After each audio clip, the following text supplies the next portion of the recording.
ಇದರಲ್ಲಿ ನೋಡ್ತೇನೆ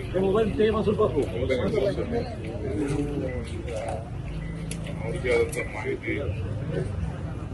ಕೆಲವು ಹುದ್ದೆಗಳೆಲ್ಲ ಬಂದಿತ್ತು. ಪಕ್ಷದಲ್ಲಿ ಶಿಸ್ತು ಬಹಳ ಇಂಪಾರ್ಟೆಂಟ್.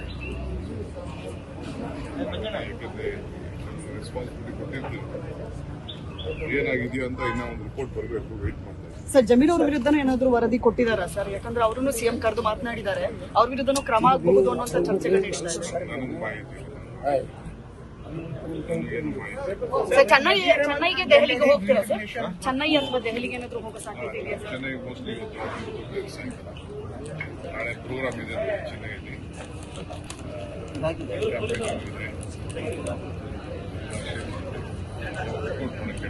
ಸರ್, ಶಾಸಕರನ್ನು ಒಬ್ಬೊಬ್ಬರನ್ನೇ ಕರೆದು ಸಿಎಂ ಡಿ ಕೆ ಶಿವಕುಮಾರ್ ಅವರು ಮಾತನಾಡ್ತಾ ಇದ್ದಾರೆ ಅನ್ನುವಂಥದ್ದು ಕೂಡ ಚರ್ಚೆ ಆಗ್ತಾ ಇದೆ. ಅದರದ್ದು ಏನಾದ್ರು ಆಗಿದೆಯಾ ಸರ್? ರಾಜಕಾರಣ ಮಾಡಬೇಕಾದ್ರೆ ರಾಜಕಾರಣ ಅಂದ್ಮೇಲೆ ನಾವೆಲ್ಲರಿಗೂ ನಮ್ಮ MLAsಗೆ ಅವ್ರಿಗೆಲ್ಲ ಮುಂದಿನ ಭವಿಷ್ಯಕ್ಕೆ ಏನೇನು ರೂಪಿಸಬೇಕು ನಾವೆಲ್ಲ ತೀರ್ಮಾನ ಮಾಡಬೇಕು.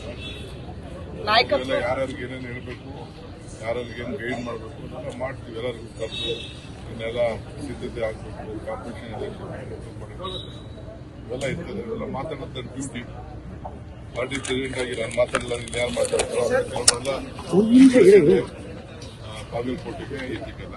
ಸೊ ಎಲ್ಲರಿಗೂ ಕರೆದು ಏನೇನು ಆಗಿದೆ, ಯಾವ ರೀತಿ ಎಲೆಕ್ಷನ್ ಆಗಿದೆ, ಗ್ಯಾರಂಟಿ ಆಗಿದೆ. If you like this video ಬೇಗ ಲೈಕ್ ಮಾಡಿ, ಕಾಮೆಂಟ್ ಮಾಡಿ, ಶೇರ್ ಮಾಡಿ ಹಾಗೂ ಯೋಯೋ ಟಿವಿ ಕನ್ನಡವನ್ನು ಸಬ್ಸ್ಕ್ರೈಬ್ ಮಾಡಿ.